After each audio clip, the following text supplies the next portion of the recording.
You are stuck because you are constantly topping off the glucose tank, and your body never gets the signal to switch to its preferred stable fuel source.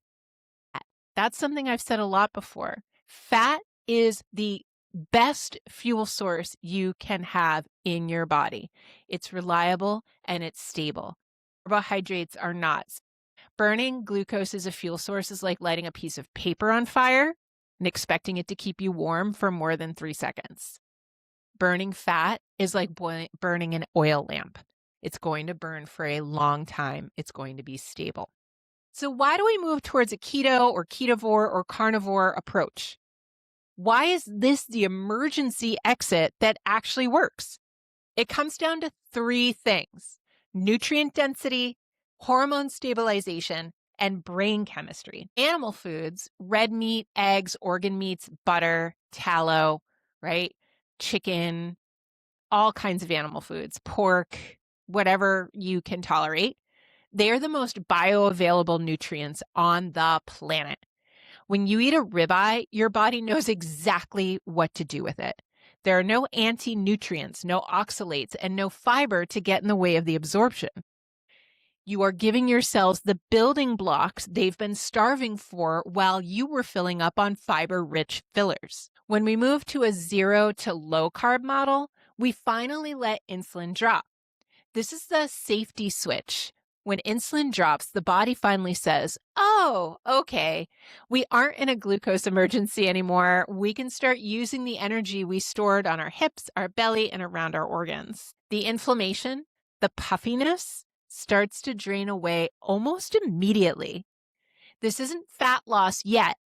And I see this a lot because people will be like, oh my God, I just lost so much weight, but it's water weight. It's the puffiness. It's the inflammation that leaves.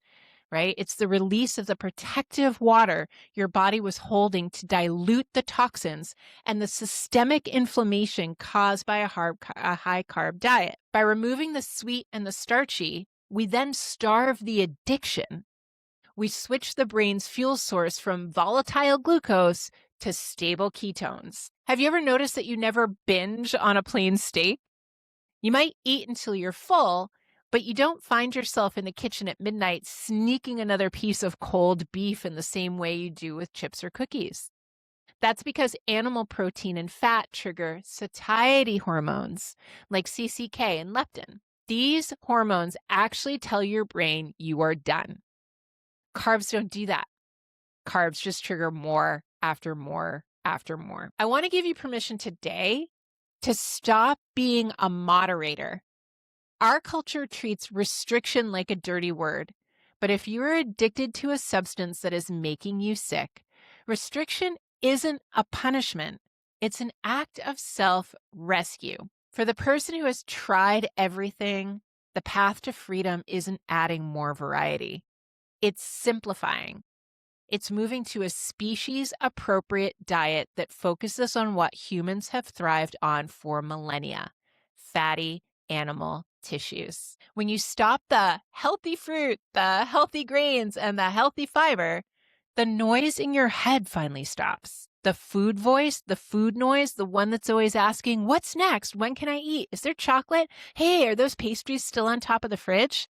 That voice finally goes silent.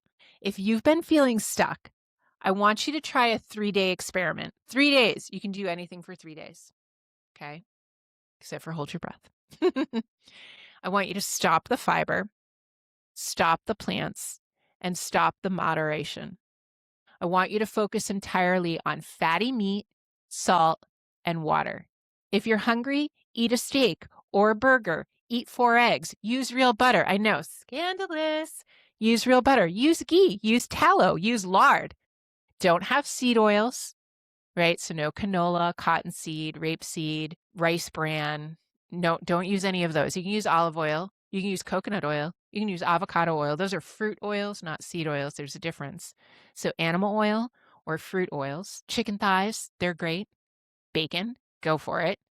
But no carbohydrates. Try it for 3 days. Just try it for 3 days and notice 3 things. Does the puffiness in your face change? Are you able to take your rings off in the afternoon? Does your energy stay stable in the afternoon? And does that screaming voice for sugar get a little quieter.